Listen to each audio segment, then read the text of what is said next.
네, 주말에는 조금 춥게 느껴졌는데 확실히 이제 3월 내일이 이제 경칩이라고 하니까 오늘은 날씨가 좀 포근해진 느낌입니다. 네. 봄 되면 뭐 춘곤증 이야기 나오고 아유 입맛 없다 하시는 분들도 많이 계신데 그런 분들을 위해서 오늘의 시간이 있는 거 아니겠습니까? 그렇습니다. 우리의 밥상의 봄 기운을 전해주실 이분 모셨습니다. 차혜리 셰프님과 함께합니다. 셰프님 어서 오세요. 어서 오십시오. 안녕하세요. 네, 봄 맞아서 3월이네요. 좀 달라지셨어요 스타일이. 그러게요. 제가 요리할 때 한 번도 머리를 푼 적이 없었는데 봄을 네. 맞아서 좀 헤어스타일을 바꿔봤어요. 괜찮아요? 네, 잘 멋지세요. 어울리시고. 멋지세요. 아, 네. 여성스러워지셨고. 아, 그래요? 좋은데요? 앞으로 좀 여성스럽게.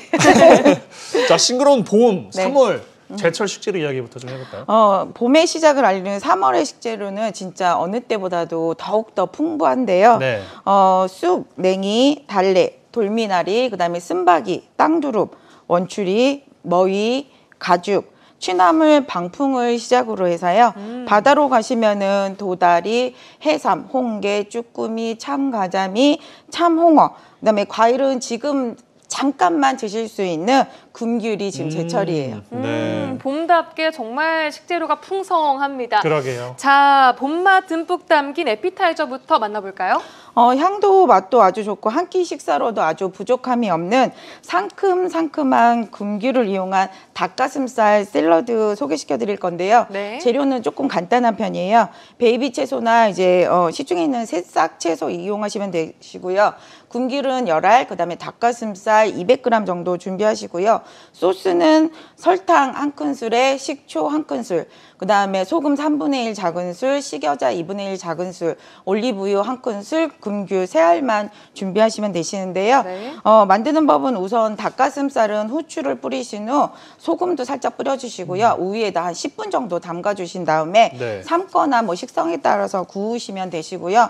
요즘은 시중에 판매되는 뭐 닭가슴살 캔이라든지 이런 거 많으시잖아요. 맞아요. 예. 그런 거 이용하시면 좀 편하게 하실 수 있고요. 베이비 채소 같은 경우에는 깨끗이 씻어서 물기를 제거해 주시고요. 금귤은 뭐 먹기 좋은 크기로 자르신 다음에요. 씨는 포크를 이용하셔서 제거하시면은 쉽게 제거하실 수 있으시거든요. 소스는 식초하고 그다음에 설탕, 올리브유, 금귤을 믹서기에 먼저 갈아주신 다음에요. 갈아진 재료에 식여자를 살짝 넣고 저어주시면 끝이세요. 이쁜 그릇에 베이비 채소를 담으신 후 먹기 좋은 크기로 썰어둔 금귤을 이쁘게 돌려 담으시고 닭가슴살도 먹기 좋은 크기로 썰으신 다음에 보기 좋게 위에 살포시 얹어주시고요. 소스를 그 위에 살짝만 올려주시면 눈으로 한번 먹고 향으로 한 번 더 먹는 봄의 샐러드가 완성이 되져요. 아, 너무 진짜 맛있겠는데요? 예쁘기도 하고 네. 보기도 좋고 칼로리도 굉장히 낮을 것 네, 같아요. 맞아요. 그다음에 금귤이 톡톡 터지면서 그 향이나 이런 것들에 그러니까요. 정말 매력적으로 느껴질 수 있으세요. 해먹어봐야겠어요. 네. 멋집니다. 자, 상큼한 샐러드 맛 받고 이제 바다로 가보겠습니다. 바다면 뭐 봄바다, 주꾸미, 도다리 절로 떠오를 만큼 뭐 봄의 대표도 주자들 아니겠습니까? 네, 맞으세요. 봄하면 가장 먼저 생각나는 이름이라고도 사실은 할 수 있으신데요. 네. 도다리는 바닥이 모래와 진흙으로 된 깊은 곳에서 서식을 하고 있고요. 몸 길이가 최대 30cm밖에 크지가 않는데요. 작아요. 그래서 살이 단단하고 씹히는 식감이 좋은 것이 특징인데요. 뭐 자강, 우도 이런 식으로 이제 맞아요. 구분하는 법들도 있고요. 활성화 성분이 많아서 염증 증세를 억제하고요. 항균, 해열, 진통, 면역 강화 효과도 가지고 있고요. 봄의 원기를 보충하기에는 너무나 충분한 영양소들이 굉장히 많이 있고요. 네. 뭐 도다리를 이용한 뭐 대표적인 음식 그렇게 하시면은 뭐 도다리 쑥국. 미역국. 네, 그렇죠. 그다음에 도다리 쑥국, 그다음에 도다리 생선에 뻗째 먹는 꼬시가 대표적이라고 할 수 있죠. 네. 뭐 봄 쭈꾸미는 머리 부분에 알들이 꽉 차 있는데요. 삶아서 밥알처럼 생긴 알들을 씹을 때 고소한 맛이 일품이고 씹히는 식감 역시 탄력이 있어서 봄 쭈꾸미를 최고라고 하신다고 하세요. 네. 낙지와 다르게 아담한 또 크기가 또 특징이라면 특징이라고 할 수 있고요. 보양식이죠, 네, 뭐 보양식. 맞아요. 효능으로는 이제 숙취 해소, 그다음에 기력 회복, 만성 피로 및 시력 건강에 도움을 주고요. 네. 불포화 지방산이 가득해서 스태미너에도 아주 좋은 효과를 보고 있다고 해요. 쭈꾸미를 이용한 대표적인 음식으로는 뭐 볶음, 그다음에 석쇠구이, 숙회, 무침, 샤브샤브 등 다양한 요리법으로 다양하게 즐기실 수 있으세요. 아, 맛있겠네요. 맛있겠네요. 쭈꾸미에 또 도다리까지 일단 바다 맛을 또 다채롭게 먹어봤고요. 근데 홍어 같은 경우에는 왠지 철이 없을 것 같은데 아까 말씀하시기를 참홍어라는 것 제철이다. 네. 그 참홍어가 우리가 알고 있는 홍어 맞나요? 네, 맞습니다. 그 참홍어가 저희가 시중에서 알고 있는 그 홍어거든요. 제가 내용 설명드릴게요. 네. 뭐 저희가 이제 식재료들이 흔하게 볼 수 있는 것들은 과연 그게 제철이 있을까 이렇게 생각하시는데 그러니까요. 홍어도 실질적으로는 11월부터가 제철이긴 했었는데요. 지금 3월, 4월 정도가 가장 어획량도 좋고 식감도 가장 좋을 때여서 제철 중에 제철이라고 하실 수 있으세요.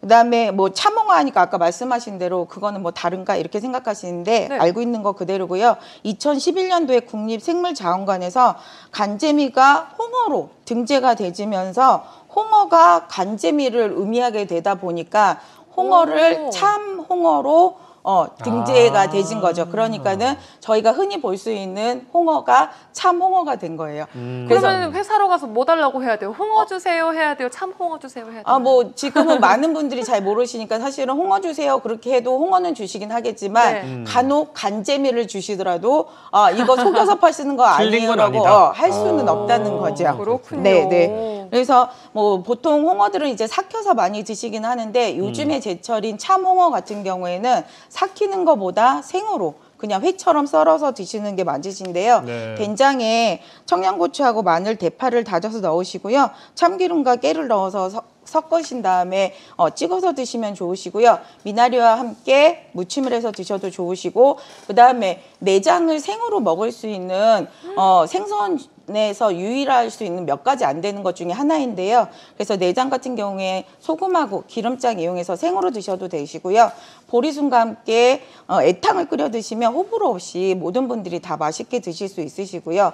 저는 이틀 정도 그늘에 살짝 말렸다가 걔를 찜기에 살짝 쪄서 미나리 올리고 대파 살짝 올리고 1분 정도 더 찐 다음에 양념장 살살살살 뿌려서 먹는 참홍어 찜은 정말 추천드리고 싶어요. 참홍어찜? 네. 와. 아까 그 모스부 알려줬던 그 막걸리 있잖아요. 네. 그거 이제 두어 병 이제 집으로 사가지고 가가지고 또 이렇게 안 삭힌 거는 또 이렇게 좋아하거든요. 홍어. 네, 맞아요. 아주 맛있겠어요. 예. 지금은 정말로 이게 진짜 참홍어 맛이구나라고 느끼실 정도로 정말 쫀득쫀득하게 그래요. 맛있어요. 네. 먹어야겠군요. 네. 자, 들녘으로 가봅니다. 봄 기운 가득 먹으면 나물들 이제 돋아나고 있는데 봄나물 이야기해보죠. 네. 봄이 되면 봄나물 많이 먹어야 좋다 이런 이야기를 많이 들었어요. 네. 그 이유는요. 봄하는 순간 몸도 이제 사실은 저도 봄 하는 얘기를 듣는 순간 몸이 나른해지잖아요. 맞아요. 네, 근데 이제 이럴 때 향긋하고 풋풋한 봄나물을 먹으면 달아난 입맛도 되찾을 수 있고요. 그다음에 각종 필수 영양소를 채워서 활력까지 챙길 수 있는데요. 봄, 제철 나물들은 겨울에 땅속에서 비타민하고 미네랄을 아주 몸속에 싹 품고 있다가 땅 위로 올라오면서 확 그걸 갖다 가지고 올라오기 때문에 네. 실질적으로 비타민과 미네랄이 어느 계절보다도 훨씬 더 많이 함유를 하고 있기 때문에 봄, 제철 나물들을 많이 드시라고 하는 이유예요. 네. 자, 봄이 되면은 가장 향과 영양이 뛰어난 그 대표 주자 중에 뭐 냉이, 달래 이런 것들이 네. 있을 텐데 사실 겨울에도 저는 봤던 것 같거든요. 네. 하우스가 잘 돼 있어서 그렇죠. 그런지 요즘에는 잘 나오는 것 같기는 네, 해요. 맞아요. 네, 지금 하우스 재배들을 되게 많이 하고 계셔서 사실은 요즘에 뭐 채소들이나 이런 것들을 제철이라고 얘기하기 어려울 정도로 많이 나오고 있거든요. 건조도 뭐 잘 되고. 네, 뭐 맞아요. 냉동도 잘 근데 되고. 이제 하우스에서 자라는 냉이와 달래는 향이 조금 그래도 조금 다르겠죠? 덜하는데 아무래도, 네. 저도 하우스 거를 되게 선호하는 이유는 사실은 손질하기가 조금 편해요. 왜 그래요? 그러냐면 하우스 안에서 먼지나 이런 거 없이 자라다 보니까 손질이 사실은 편하다는 장점이 있거든요. 근데 아무래도 노지에 자란 것들은 노출이 되다 보니까 사실은 손질이 어렵기는 한데 손질을 하고 나면 향이나 맛에서 뛰어나기 때문에 그 번거로움을 감수하고라도 제철 먹을만하다. 네, 노지 것들을 선호하시는 이유 중에 하나예요. 네. 이제 셰프님 말씀 듣고 노지껏 먹어봐야겠다. 손질 어떻게 해야 되겠습니까? 손질 간단한데요. 네. 달래나 냉이의 경우는 잎보다 뿌리를 먹는 것이어서 비벼서 세척을 먼저 하신 다음에 손질을 하시면 쉽게 손질을 하실 수가 있으신데요. 누렇게 변한 잎들은 떼어내시고요. 뿌리는 칼로 긁어주시면 흙이랑이 다 떨어지시고요. 살살 이렇게. 네. 쑥의 경우는 억세지 않는 가운데 부분만 칼로 잘라가지고 저희가 채취하는데요. 거기도 마찬가지로 마찬가지로 누런잎이 있다 그러면 떼어내시면 되시고요. 머위의 잎 같은 경우에는 쓴맛이 살짝 있어서 네. 데친 후에 물을 담가 두었다가 요리를 하시거나 쌈으로 싸서 드시면 아주 좋으시고요. 맞아요. 예. 봄나물의 경우는 부드럽기도 하지만은 향을 느끼시기에는 되게 좋으므로 찌개나 국 등을 넣으실 때는 완전히 끓은 다음에 마지막에 나물을 살짝 넣으시고 바로 불을 꺼주시면은 푹 익히는 게 네, 아니라 그러면 진짜 살짝만. 부드러운 향 그대로 드실 수 있고요. 만약에 무침을 하신다고 하시면은 향을 뺏길 수 있는 마늘이나 참기름은 사용하지 마시고 간은 소금이나 된장으로 해서 무침을 하시면 향 그대로 봄을 아마 느끼실 수 있으실 거예요. 네, 생각만으로 입안이 향긋해지는 기분입니다. 자, 그럼 셰프님의 필살기 사실 이 봄 나물 잘 만들고 싶은데 쉬운 듯 어려운 게 나물이라고 하더라고요. 네, 맞습니다. 근데 이제 실질적으로 아까 말씀드린 대로 손질하기가 어려워서 그렇지 손질된 거 사시면 데쳐가지고 식성에 맞춰 아니 무치시면 나물 무치는 게 제일 어려워요. 네. 그래도 맛이 안 그런가요? 나요. 맛이 제가 하면은. 그럼 제가 오늘 조금 쉬운 냉이 된장국 하나 소개시켜 드릴까요? 네네. 냉이는 준비물은요. 냉이 100g 정도에 물 4컵, 그다음에 바지락 100g. 이거 바지락은 살만 준비하시면 되고요. 집된장 2큰술 정도 하시면 되고요. 대파 한 토막, 청양고추 1개, 두부 2분의 1모 준비하시면 되세요. 만드는 법은 깨끗하게 손질된 냉이는 물기를 제거해 주시고요. 바지락살은 소금을 살짝 넣은 후에 세척해서 얘도 마찬가지로 물기를 제거해 주시고요. 냄비에 물을 그냥 끓여주시는데 보통은 여기 뭐 다시마 넣거나 이러시는데 바지락에서 맛있는 맛이 나오기 때문에요. 그냥 맹물만 끓이셔도 돼요. 물이 끓기 시작을 하시면은 된장 풀어준 후 대파 어슷하게 진 거하고 청양고추를 넣고 끓여주신 다음에요. 네. 바지락살과 냉이를 넣고 한 번 다시 끓여주시고요. 그 다음에 먹기 좋은 크기로 썰어둔 두부만 넣으시면 냉이 된장국이 완성이 되세요. 국이 완성이 됐으니까 맛있는 솥밥도 한번 준비해 볼까요? 좋죠. 같이 네. 먹을 수 거기도 있는. 나물을 넣습니까? 여기에는 저희가 두릅을 넣으려고 두릅. 하는데, 네, 두릅은 두릅을 이용한 솥밥인데요. 재료는 쌀 2컵에 물 2컵, 두릅 300g만 준비하시면 되시고요. 양념장은 요즘 달래 제철이니까 달래, 간장 2큰술, 그다음에 깨 약간만 준비하시면 되세요. 만드는 법도 간단한데요. 쌀은 세척 후에 불려주시고요. 두릅은 손질한 후에 소금만 살짝 넣으신 다음에 살짝만 데쳐주세요. 그 다음에 불려진 쌀에 물을 넣고 밥을 지어주시는데요. 이때 두릅을 바로 넣으시는 건 아니고요. 밥을 뜸을 들을 때 두릅을 넣고 한 5분 정도 뜸을 들여주시면 되는데요. 달래는 쫑쫑 썰은 후 간장을 넣고 섞어주시고요. 거기에 마지막으로 깨를 살짝만 넣어주시고요. 그다음에 완성된 밥에 달래장을 넣고 솔솔 비벼주시면 냉이 된장국과 두릅 솥밥, 봄철 건강 밥상이 완성이 되는데요. 와, 아니 진짜. 냉이 된장국에 뭐 두릅 솥밥에 달래장에 봄 그 자체예요. 다 들어갔네요, 진짜. 두릅 색깔이 저렇게 이뻐지는 거는 처음부터 안 넣고 뜸 들일 때 넣기 때문에 저렇게 유지가 색이 되는구나. 이뻐지는 거예요. 네, 알겠습니다. 좋습니다. 냉이 된장국에 두릅 솥밥까지 정말 완벽한 봄철 식재료와 밥상까지 만나봤습니다. 네. 차이리 셰프님과는 저희는 다음 달에 또 새로운 메뉴와 함께 만나겠습니다. 고맙습니다. 고맙습니다. 감사합니다.